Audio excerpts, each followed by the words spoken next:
Have you ever been judged by your appearance? Or witnessed a moment where respect was put to the test? If so, you're going to love this story.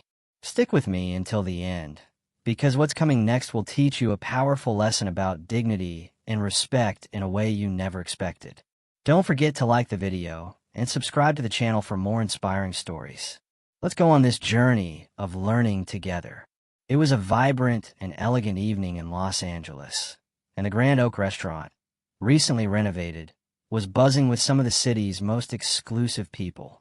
Soft lighting reflected off marble tables where young tech moguls, designers, and influencers posed for selfies with their edible gold-covered dishes. Conversations about the latest tech launches competed with discussions about the newest high-fashion collections. But amidst all this opulence, one seemingly ordinary figure stood out. A man in a simple gray polo and dress pants, sitting in the corner of the room, seemed as discreet as any regular customer. He observed the environment calmly, his hands resting beside a glass of whiskey, as if it were part of his weekly routine. This man, however, was none other than Clint Eastwood, the iconic actor and director whose name was synonymous with respect and success in the film industry. What most customers didn't know, nor even the newcomers on the staff, was that Clint wasn't just a regular patron. He was the owner of Grand Oak, a restaurant he had acquired 6 months earlier.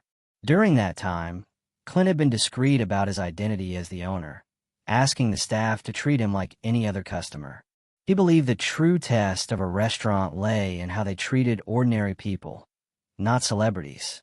It was on a Friday night, with the restaurant packed and the pressure palpable, that a young waitress named Rachel, fresh out of college and full of energy, came into play. She was excited about her new job at such a renowned restaurant, and her eyes were fixed on the tables of influential customers, hoping to impress with her charm and politeness. However, as she passed a nearby table, Rachel spotted the man in the polo and pants, whose presence seemed so insignificant compared to the other customers. Rachel had already shown her disdain for clients with a less sophisticated style. She couldn't understand how anyone could feel comfortable in such a refined place wearing something so simple. She glanced quickly at the gray polo, and her instinct was clear. This man doesn't belong here. She approached his table, her heels making a firm sound on the dark wood floor. Thomas, the restaurant manager, watched with concern from a distance. He had already noticed Rachel's disdainful gaze earlier, and feared something like this might happen, but he never imagined she would openly disrespect a customer.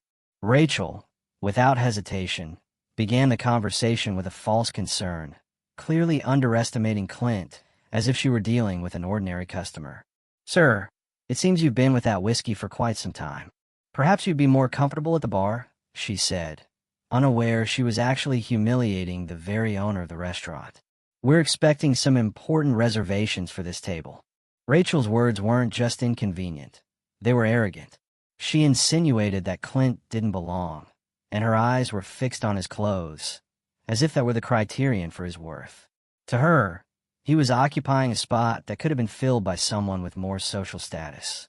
But Clint, unshaken, looked up at her with his piercing eyes and replied in the calm voice that only someone with decades of experience could muster. "I'm quite comfortable here, thank you." His voice was soft but full of authority. The tension in the room grew, and other customers began to notice what was happening. A couple of older regulars, seated nearby, exchanged worried glances. The husband wanted to speak up, but his wife held him back, recognizing Clint's gaze. It was the same look he wore in his movies, the look that came just before something big was about to happen. Rachel pressed on, growing increasingly impatient. "Sir, our menu is exclusive. Our prices reflect the quality of the environment and experience we offer. Maybe you're not aware, but our clientele expects a certain level of sophistication." As she spoke, the customers around, who had started to notice the exchange, watched nervously. Miguel, a young waiter who had immigrated from Mexico 2 years earlier, watched the scene with concern. He had grown up watching Clint's movies with his father, and he knew exactly who the man at the table was. His stomach turned as he saw the confrontation unfold, but he knew that if he intervened, he could risk his job. Rachel continued, now openly irritated. She pulled out her pad and began writing down notes. Her demeanor completely changed. She made one final attempt to belittle Clint, no longer hiding her contempt in her words.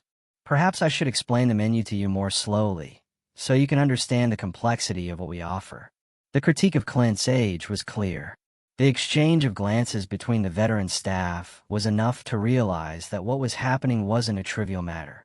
The respect Clint Eastwood had earned throughout his career was being challenged, and this was becoming more than a simple exchange of words. It was then that Miguel, unable to watch any longer, stepped forward. "Maybe I should call Thomas." Rachel, in a fit of rage, snapped, "Shut up and go clean the tables, Miguel." But Miguel was determined to do what was right. He knew Clint Eastwood wasn't just a customer. He was his boss. The situation had completely gotten out of hand, and Clint finally leaned forward. "Let me tell you a story about this restaurant." His deep voice echoed through the room. He explained that many years ago, a man named Thompson, the previous owner, had treated him with respect and dignity, not because of who he was, but because of his humanity. Clint bought the restaurant to preserve that legacy, the legacy of genuine hospitality. True class isn't in the clothes or the appearance, but in the way we treat each other, Clint said, his calm voice reverberating as a lesson for everyone in the room. And then he gave Rachel a choice. She could leave and find another place where modern luxury was valued more, or she could learn the true meaning of hospitality from Miguel, the young man who recognized Clint not by status, but by respect. The room fell silent. Rachel, now with tears in her eyes, made her choice. She chose to stay and learn from Miguel, a gesture that was applauded by many in the room. That night, the Grand Oak not only maintained its reputation, but it also became known for something far deeper: respect. And Clint, though simple in his polo, showed everyone that true luxury lies in the small things, in gestures of dignity, and, above all, in mutual respect. If you enjoyed this story, like and subscribe for more life lessons and stories like this. And in the comments, share an experience where someone judged you wrongly and how you handled the situation. See you in the next video.